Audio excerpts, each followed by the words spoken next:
gitu ya. Ya. Ah.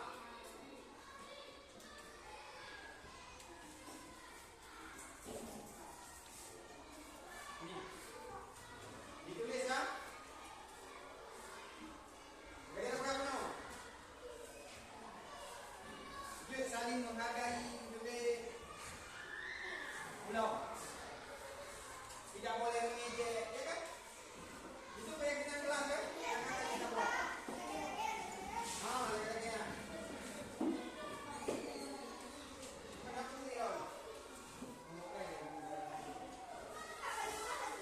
Satu aja, satu. Satu orang, satu.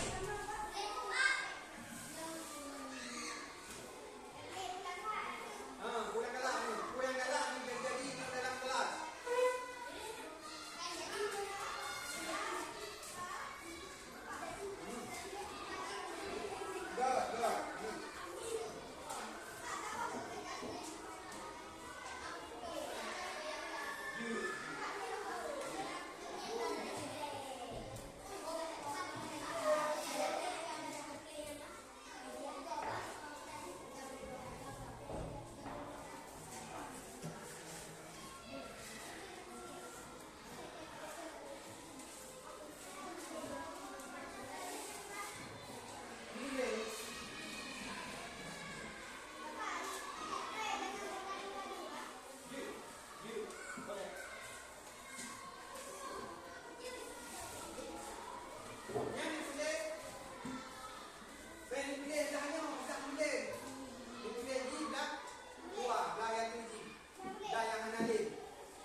Dia yang tempel di depan. Satu-satu ke depan mana?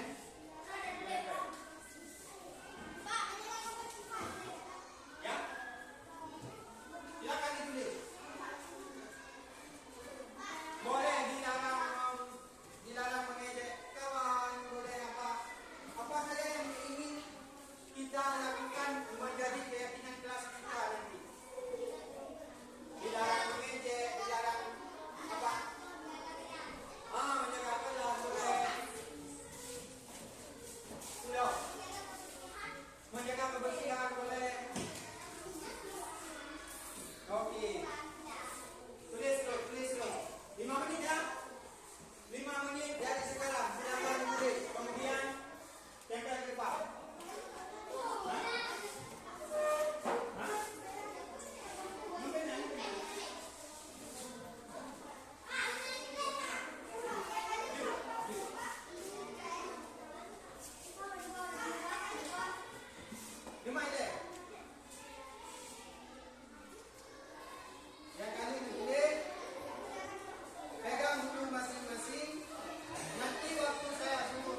Selanjutnya dilarang jangan membuang sampah, kemudian dilarang berkelahi. Nah. Dilarang berkelahi. Berkelahi apa? Bila. Yang itu. Bila. Nomor 20. Menjaga gelas.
pemikiran, ya kan?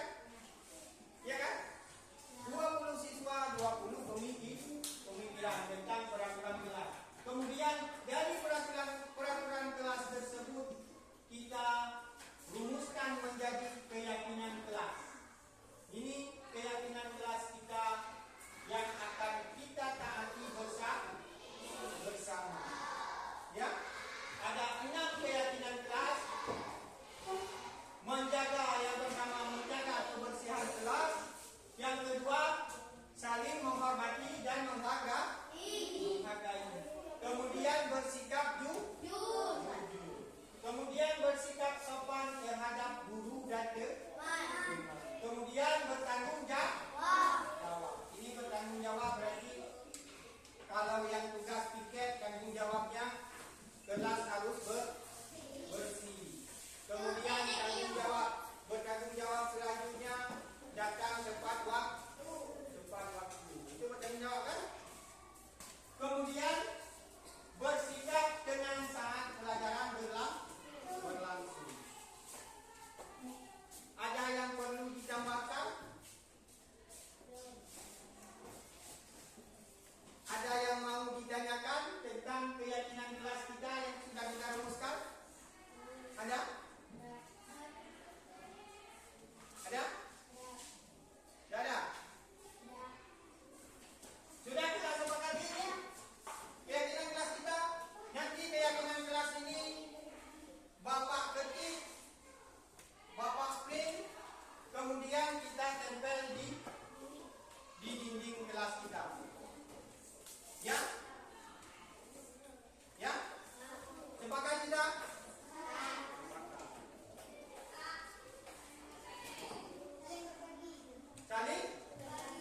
Saling berbagi. Maksud saling berbagi? Maksudnya tugas-tugas. Ya. Oh ya, kalau ada pulpen ya.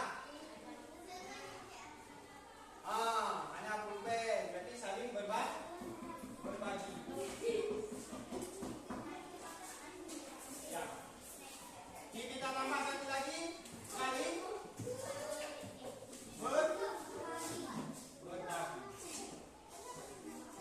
Ini bukan berbagi dalam hal tugas ya. Ya. Bukan berbagi dalam hal tugas ya.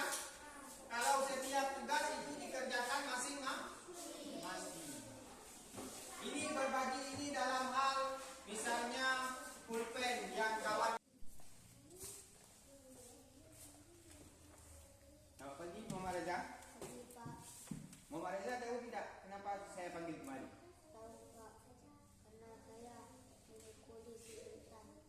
Karena memukuli si Sultan. Mama Reza tentu punya alasan kenapa memukuli si Sultan. Apa alasan Mama Reza? Saya Pak merasa marah karena dia mengejek saya.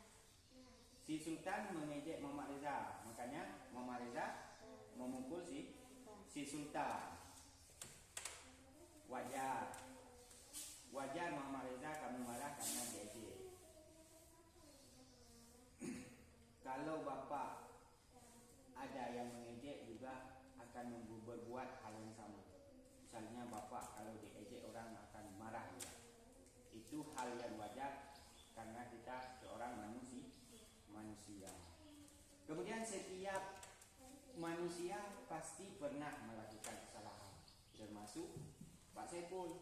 Pak Saiful juga pernah berkelahi karena sesuatu hal. Di sini Pak Saiful bukan mencari siapa yang salah, apa salah si Sultan atau salah Mama Reza, tapi Pak Saiful ingin menjadikan solusi dari permasalahan Muhammad Reza sama si Sultan. Kemudian Muhammad Reza masih ingat nggak tentang keyakinan kelas kita? Apa itu Muhammad Reza?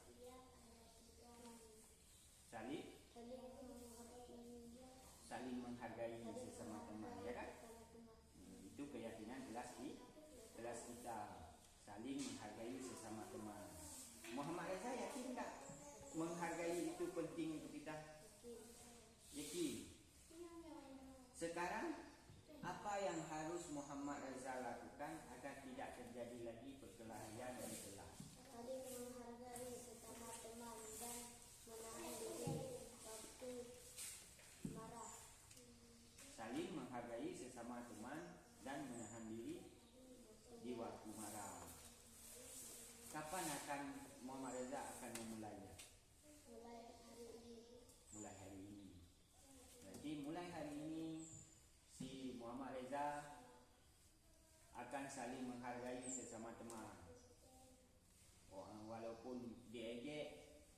tidak akan mudah marah. Kemudian kalau diejek, beritahukan yang baik, beritahukan baik-baik pada yang mengejek. Jangan mengejek saya, nanti saya marah. Ya. Jadi mulai hari ini Muhammad Reza akan memulai perubahan dari mudah marah menjadi tidak mudah marah. Terima kasih Muhammad Reza. Silakan boleh kembali ke kelas.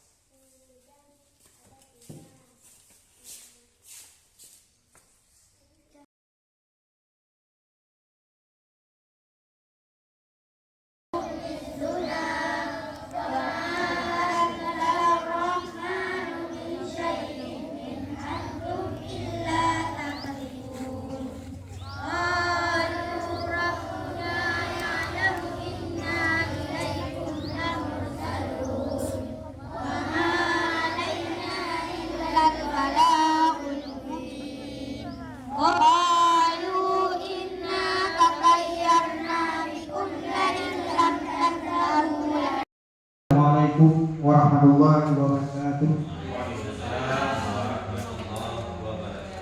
Alhamdulillahirabbil alamin wassalatu wassalamu ala asyrafil anbiya'i wal mursalin wa ala alihi wa sahbihi ajmain.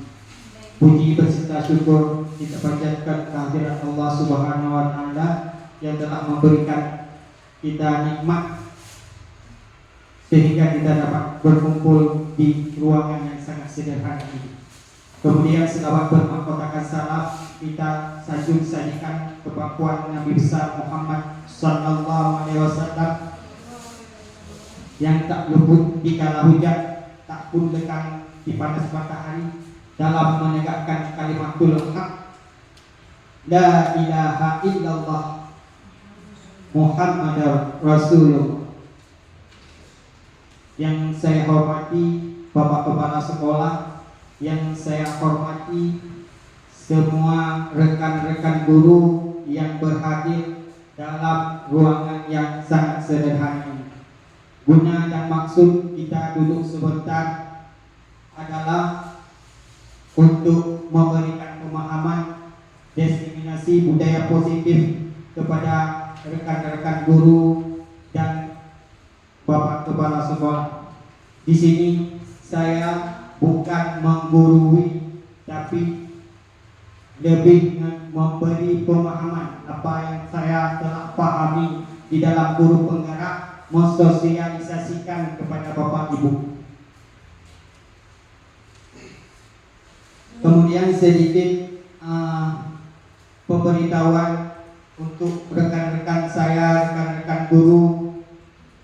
Alangkah baiknya bagi rekan-rekan guru untuk mengikuti kegiatan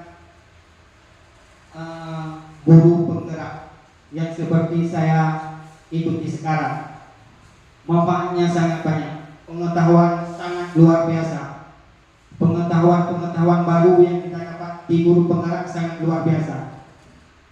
Di antara yang saya dapat dari guru penggerak ini, yang pertama ada modul pemikiran Ki Hajar Dewantara. Di modul itu banyak pemikiran-pemikiran Ki Hajar Dewantara tentang pendidikan di Indonesia. Makanya Ki Hajar Dewantara disebut dengan Bapak Pendidikan Indonesia. Kemudian di modul yang kedua ada nilai dan peran kita sebagai guru. Ada 6 nilai kita sebagai guru. Ada 5 nilai kita sebagai guru. Yang pertama mandiri. Mandiri itu kita harus dari diri. Misalnya ada aturan harus setengah 8 masuk, itu jangan karena aturan kita datang setengah 8, tapi karena niat dari diri kita sendiri untuk datang sekolah setengah 8, karena ada tanggung jawab kita mencerdaskan anak bangsa. Kemudian ada reflektif, kita guru harus bersifat terbuka, kita harus mau dinilai oleh orang lain. Mana yang sudah baik kita lakukan, mana yang harus kita perbaiki untuk ke depannya. Kemudian ada kolaboratif. Kita sebagai guru juga harus memiliki nilai kolaboratif. Tanpa kolaborasi, tanpa kerjasama antara kita sesama, mustahil suatu kegiatan itu terlaksana dengan maksimal. Kemudian ada nilai yang keempat, inovatif. Inovatif ini kita harus berpikir cerdas, membuat inovasi baru untuk mencerdaskan siswa-siswa kita. Kemudian ada yang terakhir, berpihak pada peserta didik. Kita, pembelajaran yang kita lakukan itu harus berpihak kepada peserta didik. Jangan mengikuti anak-anak, mengikuti keinginan kita. Apa yang kita suruh, yang dibuat, itu jangan. Tapi bagaimana juga kita harus melihat karakter anak, potensi yang dimiliki anak, sesuaikan dengan cara belajarnya. Kemudian ada peran guru penggerak. Di peran ini ada menjadi pemimpin pembelajaran. Ini yang diharapkan, menjadi pemimpin pembelajaran. Kemudian dapat menggerakkan komunitas praktisi. Kita sudah buat komunitas praktisi. Insya Allah dalam bulan-bulan selanjutnya kita akan duduk bersama membahas tentang permasalahan-permasalahan kita masing-masing di kelas, apa yang akan kita lakukan untuk mencari solusi yang terbaik agar pembelajaran dapat bermanfaat bagi siswa kita. Kemudian menjadi coach bagi guru lain. Di sini di komunitas praktisi itu juga guru penggerak menjadi coach. Maksudnya itu kalau mampu. Tapi kalau tidak mampu, di komunitas praktisi itu kita mencari yang lebih memahami materi.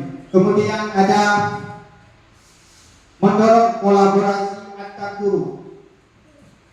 Jangan ada berkotak-kotak, tidak. Maksudnya berkotak-kotak yang mengon sampai dari mubri sampai kaya-kaya. Tuh sampai mana-mana, kip sampai muda-muda.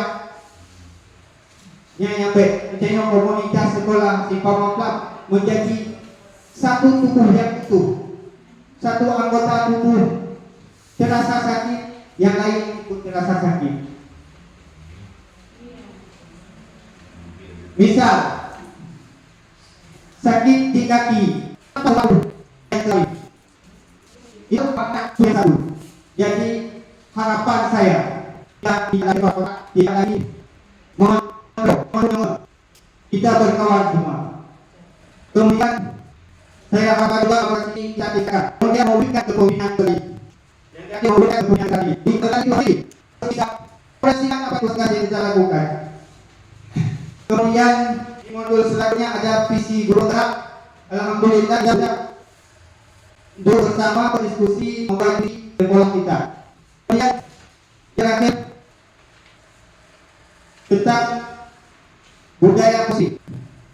Di sini sebenarnya budaya positif ini sudah kita lakukan, bahkan menjadi kebiasaan kita sehari-hari di sekolah. Cuma namanya kalau kita tahu sekarang itu budaya positif. Jangan ada begitu.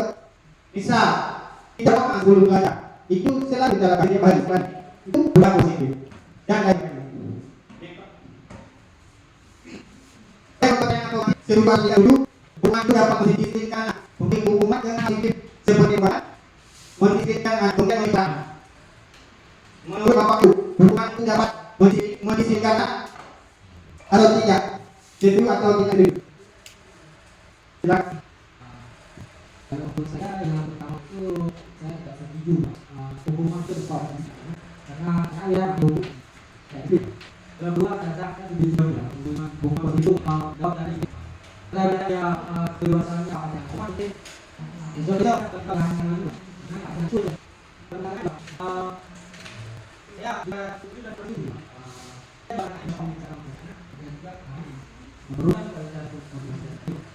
Terima kasih Pak Dinanti jawab hukuman Pak disiplin karena Bapak itu tidak setuju.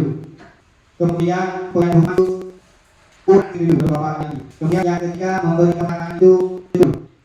Kemudian menjelaskan kalau hukuman itu memang jangan uronyo dan tujuan ini tidak benar. Memang keluarga tak banget yang sampai Tuhan macam tinggal. Jadi hindari kata-kata yang menghukum. Kemudian memberi hukuman dengan hal positif. Itu menurut Pak Rinaldi kurang setuju. Kalau menurut saya itu ada dampak positif dan negatifnya. Kalau dalam penghargaan lomba itu tidak setuju. Kalau dalam konteks di kelas kita memberi penghargaan ke anak dengan mengacungkan jempol itu sangat bagus. Anak termotivasi untuk belajar. Kemudian yang memberikan penghargaan dapat meningkatkan motivasi belajar anak itu menurut Pak Rinaldi setuju saja. Tapi penghargaan itu membunuh karakter anak.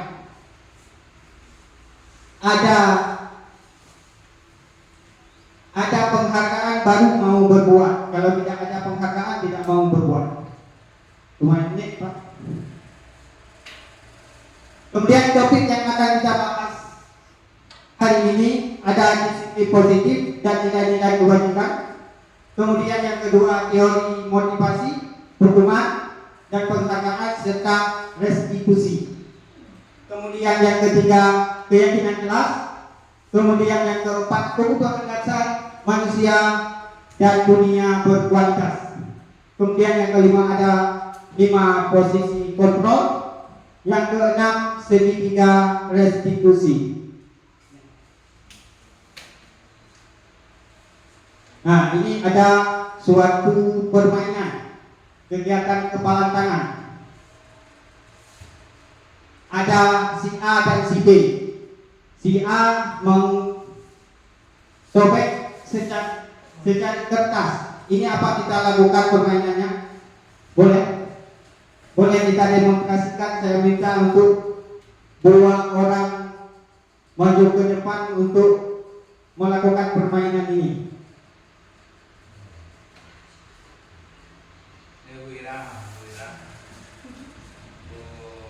Silakan Bapak Ibu.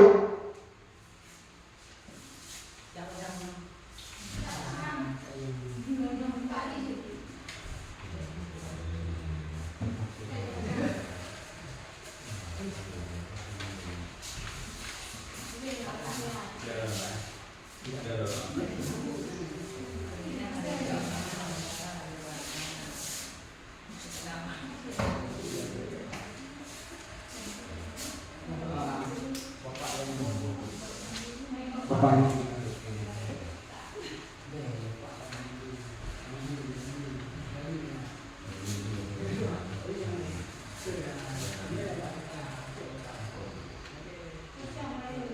Ini permainannya tekniknya si A memegang secari kertas. Berarti Bapak Rinaldi memegang kertas, Bapak Kepala Sekolah kita yang menjadi si B melakukan dengan sebuah tenaga, baik merayu, menyuap dan lain sebagainya untuk dapat membuka kepala tangan Pak Rinaldi. Silakan Bapak. Nah, berbagi.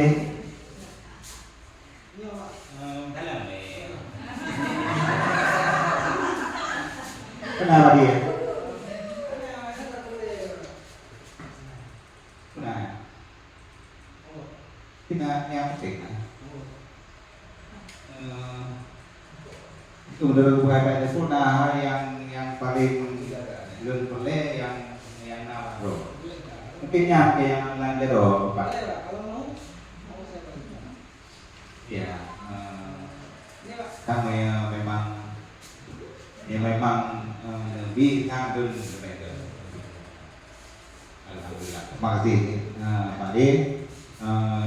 Betul ini Pak D-nya memang yang sangat membutuhkan dan terima kasih Pak D. Terima kasih kita ucapkan kepada Bapak Kepala Sekolah dan Bapak Binandi yang telah memberangkatkan tentang kegiatan kepala tangan. Tepuk tangan untuk beliau. Jadi dapat kita simpulkan dari permainan yang sudah kita lakukan, berarti yang mengontrol diri adalah diri kita sendiri. Kemudian kita mau dikontrol orang lain, baru orang lain bisa mengontrol kita. Kemudian Pak. Kemudian perubahan paradigma teori kontrol ke teori pilihan ilusi kontrol. Yang pertama, ilusi guru mengontrol murid. Kemudian ilusi bahwa kritik dan membuat orang merasa bersalah dapat menguatkan karakter. Yang ketiga, ilusi bahwa semua penguatan positif efektif dan bermanfaat. Kemudian ilusi bahwa orang dewasa memiliki hak untuk memaksa. Kemudian disiplin positif ini ada teori kontrol pilihan yang menurut teori Dr. William Glaser, Anda tidak bisa mengontrol orang lain, hanya Anda yang bisa mengontrol diri Anda. Tengok hanya mengontrol kok. Hanya tengok kontrol diri sendiri. Semua perilaku memiliki tujuan. Kemudian model berpikir menang-menang, kolaborasi dan konsensus menciptakan pilihan-pilihan baru. Dari realitas kebutuhan kita berbeda dengan kita berusaha memahami pandangan orang lain tentang dunia. Setiap orang memiliki gambaran berbeda. Kemudian makna disiplin, belajar kontrol diri dengan menggali potensi kita agar tercapai tujuan mulia yang itu sesuatu menjadi seseorang yang kita inginkan berdasarkan nilai-nilai yang kita hargai.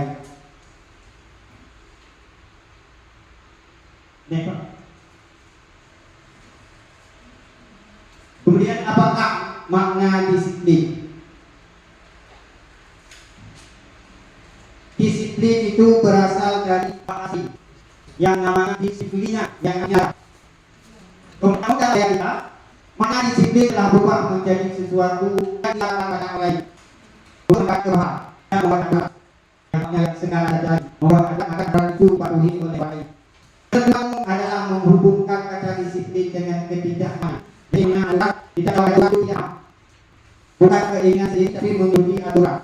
Kemudian bukan apa yang kita hargai atau kita tujuan dia, tapi karena kita dari diri sendiri, bukan karena kita sesuatu ya, tapi karena diri sendiri untuk menjelaskan bangsa.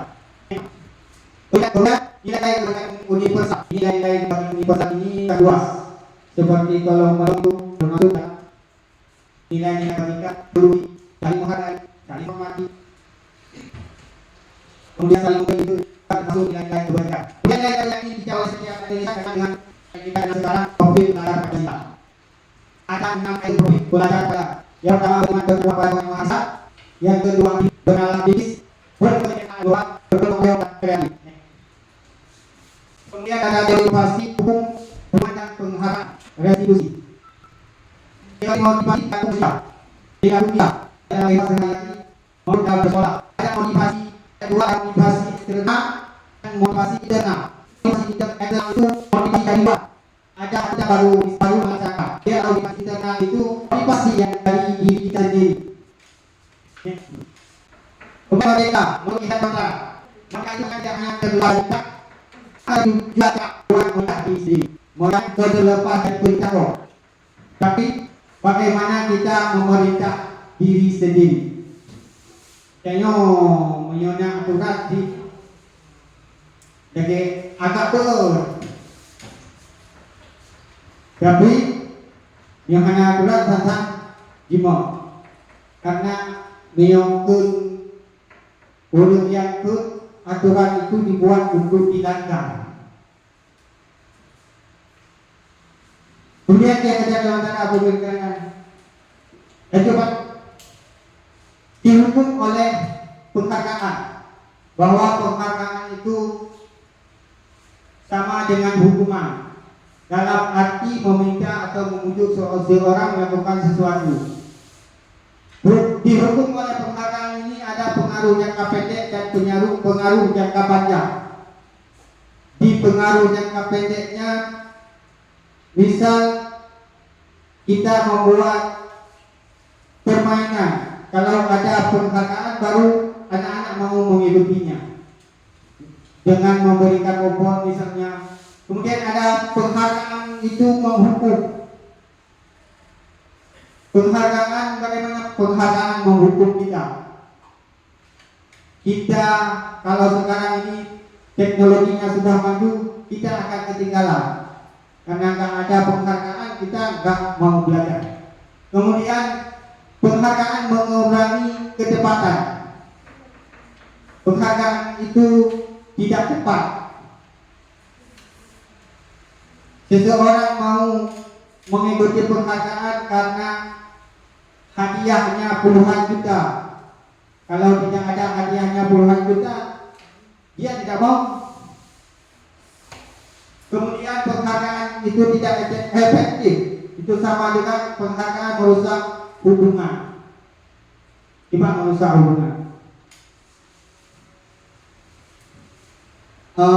Misalnya di tempat kita ada guru yang berprestasi, ada sesuatu kegiatan yang disuruh kepada guru lain yang tidak berprestasi, atau belum berprestasi. Guru tersebut menolak. Kenapa dia tidak menyuruh guru yang berprestasi? Itu hubungan tidak baik. Kemudian Pak, yang lagi Pak. Nah, ini tentang hukuman dan konsekuensi. Hukuman mencatat 100 kali, itu termasuk hukuman atau konsekuensi. Lari mengelilingi lapangan, hukuman. Kemudian murid diminta push up, hukuman. Kemudian mengganti kertas tugas teman yang dicoret-coret, konsekuensi. Kita lihat nih, mencatat 100 kali, hukuman. Lari, hukuman. Beda lari yang di pelajaran lain dengan lari di olahraga. Kenapa di olahraga lari mengelilingi lapangan olahraga itu disebut konsekuensi? Kalau lari karena terlambat itu hukuman. Ada yang bisa menjelaskan? Saya persilakan.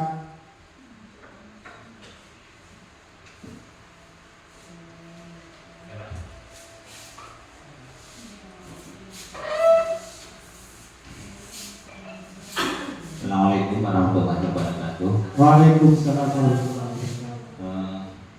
Saya pikir jelas antara hukuman dengan konsekuensi itu jelas beda. Kenapa?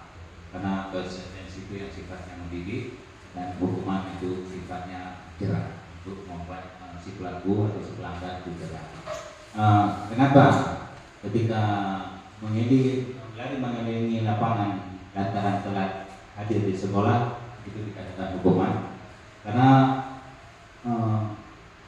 hubungan antara lari dengan terlambat datang itu tidak ada hubungan, tidak nyambung.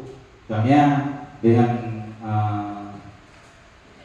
si A yang terlambat datang itu kita suruh lari lantaran terlambat datang, jadi tidak akan mengantar si terlambat itu dengan larinya itu tidak akan mengantar si terlambat itu ke tidak terlambat lagi nanti. Tapi yang jelas mereka akan gerak dan mereka akan mendendam atau sebagainya. Berarti mereka jelas tidak senang yang kita buat itu. Kemudian kenapa lari mengelilingi lapangan bagi peserta aktif yang akan terutama di atletik atau di voli atau di bola kaki itu lari mengelilingi lapangan di situ itu adalah merupakan suatu hal yang dituntut pada kegiatan yang akan dilakukan oleh si mereka itu. Jadi antara lari terlambat datang pada latihan itu cocok atau seirama atau memang tuntutan kebutuhan mereka. Jadi di situ jelas mereka tidak terbeban atau tidak menjadi jerah, bukan merupakan suatu perlakuan yang tidak menyenangkan. Namun lantaran mereka memang targetnya berlari atau targetnya bergerak, ketika kita memberi konsekuensi itu bergerak, mereka malah senang dan puas. Saya pikir itu. Assalamualaikum warahmatullahi wabarakatuh. Waalaikumsalam warahmatullahi wabarakatuh. Saya mengucapkan ribuan terima kasih kepada Bapak. Jadi dapat saya simpulkan bahwa dari mengelilingi lapangan karena terlambat itu hukuman, karena tidak berhubungan dengan yang sedang dipelajari. Kemudian dari mengelilingi lapangan itu konsekuensi kenapa? Karena memang olahraga itu perlu berlari-lari. Kemudian perbedaan hukuman dan konsekuensi. Yang hukuman menyakitkan. Kalau hukuman itu membuat kita menyakitkan dan kita ingat sampai bisa saya bilang sampai sekarang. Sedikit pengalaman saya saat bersekolah dulu, saya diberi tugas oleh wali kelas saya untuk menjawab pertanyaan di kertas. Pas saya mengumpulkannya, saya mendapatkan nilai 50. Di depan wali kelas itu langsung saya sobek. Itu bukan saya saja, ada teman saya juga yang dua mendapatkan hal demikian. Orang itu tidak mau sobek, tapi saya menyobeknya di depan wali kelas. Dia langsung menolak, kami duduk lagi. Bapak guru yang saya ke depan dan mengambil sapi yang tidak jelas saya itu memukul saya di betis. Jadi saya sampai sekarang masih mengingat itu hukuman atau hukuman. Saya begitu tidak apa-apa. Sampai saya masih ingatnya, saya masih menang wali kelas saya. Itu makanya saya bilang hukuman itu kalau bisa ditiadakan. Kemudian masuk ke restitusi. Restitusi itu proses berpindah polisi bagi memperbaiki amanah. Sehingga mereka bisa kembali dalam kelompoknya dengan karakter yang lebih kuat. Kemudian restitusi merupakan proses kolaboratif yang mengangkat diri untuk menyelesaikan masalah mereka.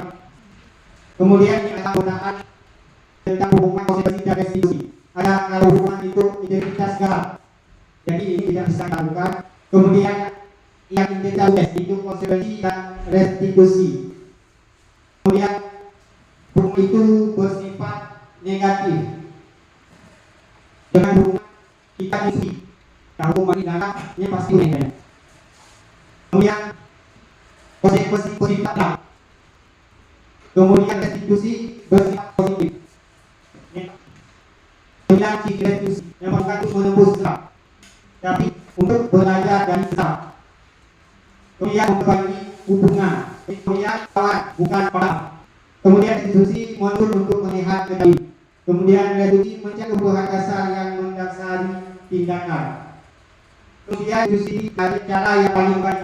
Restitusi fokus karakter, bukan tidak. Restitusi fokus pada solusi. Restitusi mengembalikan berbuat salah pada pokok.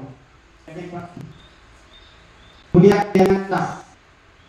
Mengapa keluarga? Mengapa keyakinan kelas? Saya bisa silakan Bapak Ibu.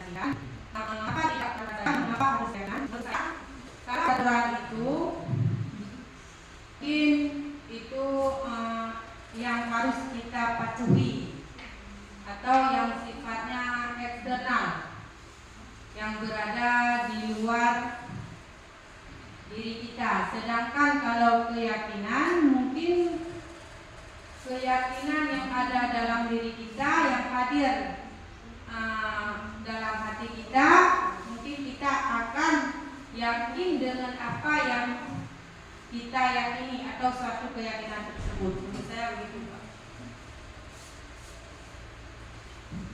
Terima kasih Ibu Amna yang telah menjawab tentang mengapa harus peraturan, mengapa tidak peraturan saja, mengapa harus keyakinan.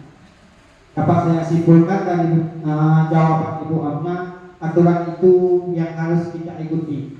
Berarti aturan itu berasal dari orang lain, dari eksternal. Sedangkan keyakinan itu diri kita, berasal dari dalam diri kita. Contoh mengapa kita memiliki peraturan harus menggunakan helm? Karena untuk keselamatan. Kenapa kita memiliki peraturan 3M, menggunakan masker, mencuci tangan dan menjaga jarak 1,5 meter waktu pandemi kemarin? Itu untuk kesehatan, ya kan? Kemudian mengapa kita memiliki peraturan harus datang tepat waktu pada saat mengikuti pelatihan? Kenapa? Karena tidak mau ditegur. Untuk mendukung motivasi intrinsik, kembali ke nilai-nilai keyakinan lebih menggerakkan seseorang dibandingkan mengikuti serangkaian peraturan. Keyakinan dari diri itu lebih menggerakkan daripada mengikuti aturan. Biasanya kalau motivasi dari diri untuk belajar itu lebih yakin daripada disuruh belajar sama orang lain.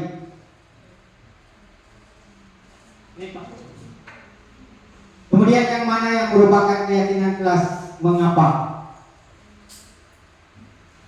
Ada dua nih. Kesepakatan kelas, sama-sama kesepakatan kelas. Ini adalah salah satunya yang keyakinan kelas. Mengapa? Yang mana yang merupakan keyakinan kelas? Mengapa? Silakan Bapak Ibu.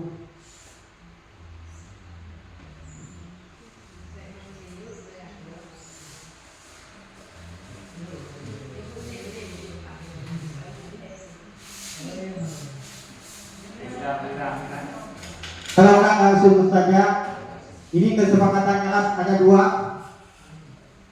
Datang tepat waktu, mengucapkan salam, menjaga kebersihan sekolah, berdoa sebelum dan sesudah kegiatan, aktif dalam pembelajaran dan tertib. Itu masuk ke kesepakatan kelas atau keyakinan kelas. Kesepakatan itu yang disepakati bersama di ruang kelas. Kemudian yang kedua, tapi guru dan murid saling menyayangi. Keyakinan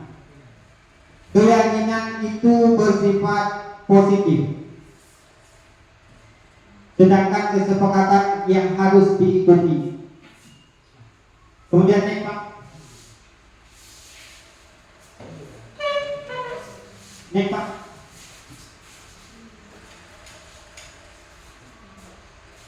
Ini contoh dalam menerapkan keyakinan kelas, membuat keyakinan kelas di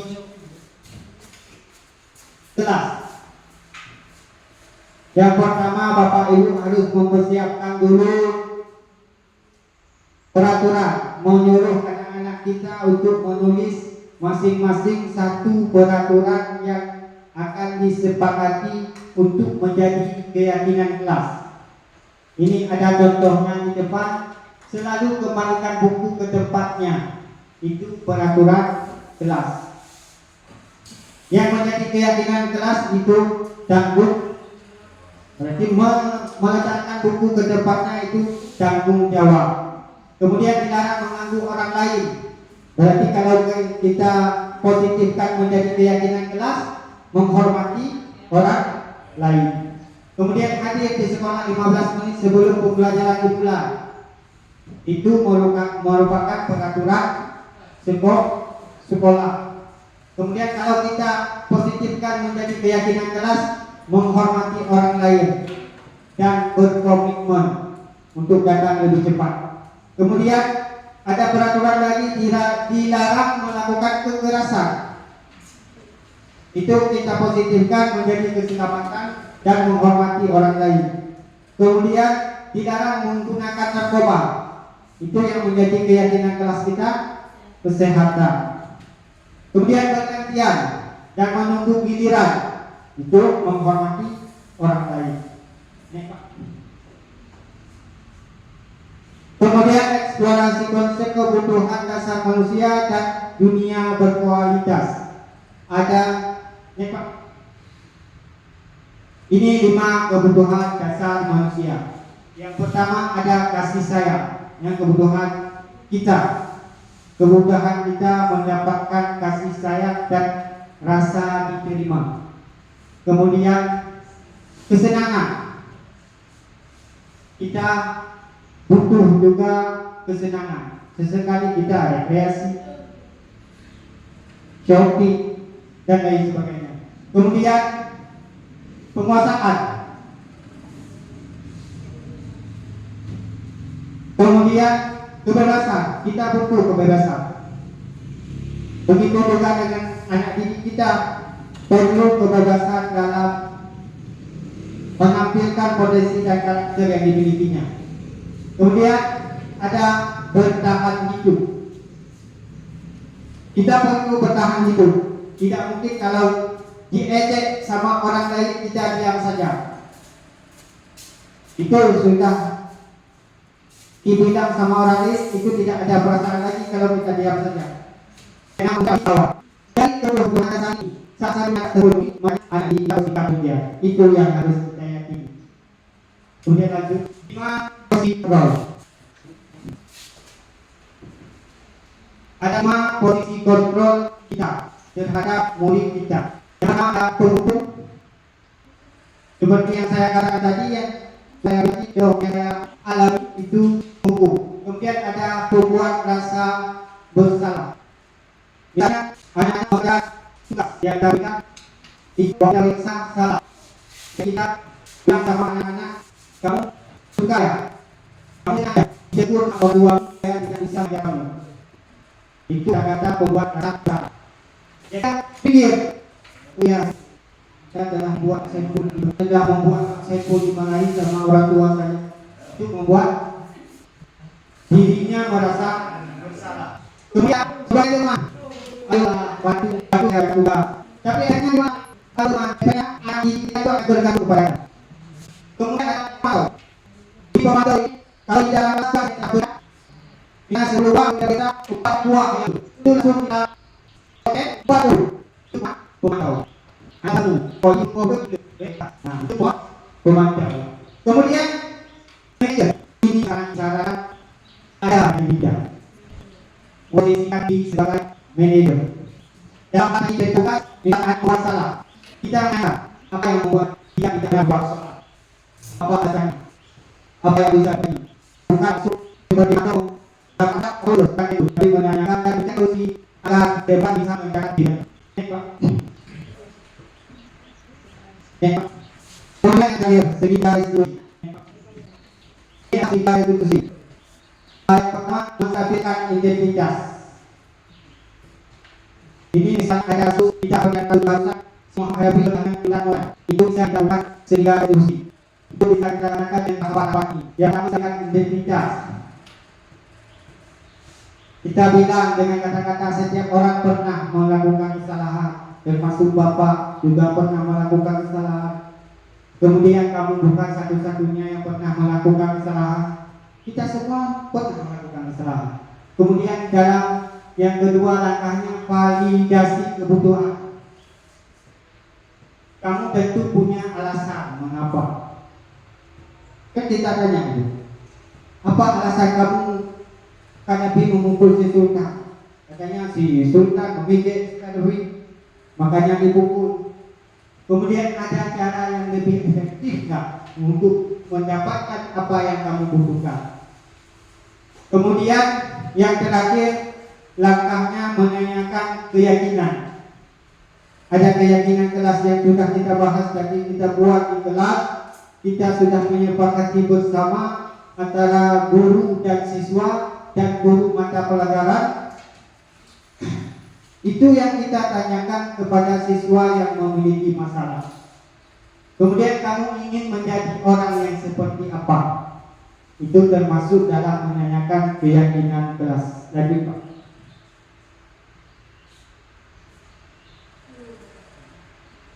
Lanjut Pak.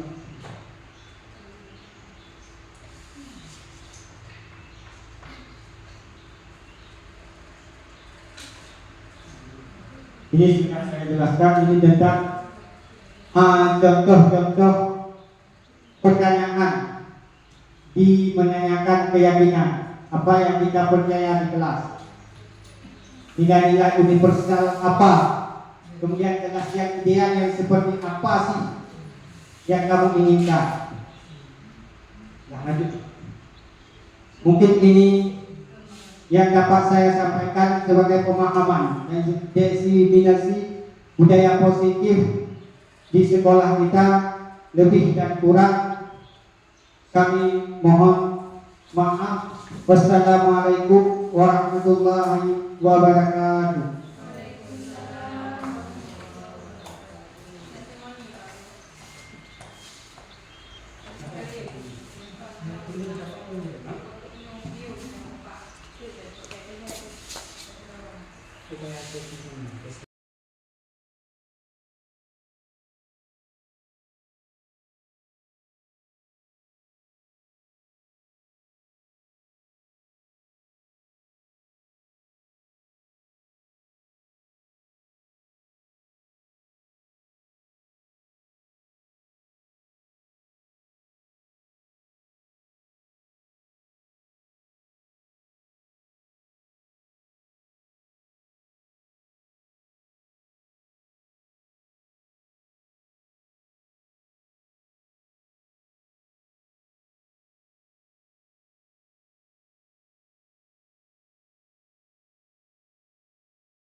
kawan kita yang sudah lewat di guru penggerak dan sekarang sedang dalam pendidikan, telah melaksanakan suatu kegiatan yaitu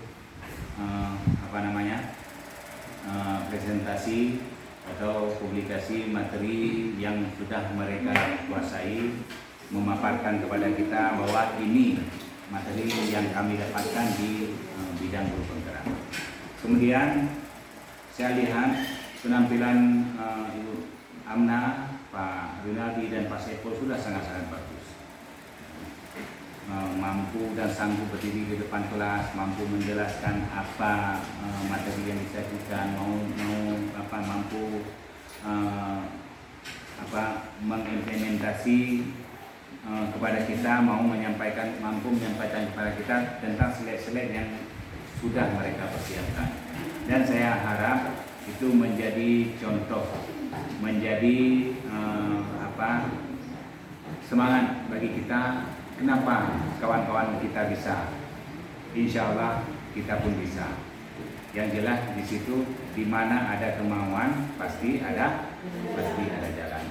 Kemudian kita perhatikan, kalaupun ada kekurangan, ada, dan itu wajar karena yang sifatnya kita manusia. Kemudian pada dasarnya kita baru mulai, insya Allah ketika kita terbiasa, ketika kita sudah rutin, insya Allah kita akan menguasai panggung, kita akan menguasai wilayah, kita akan menguasai kelas.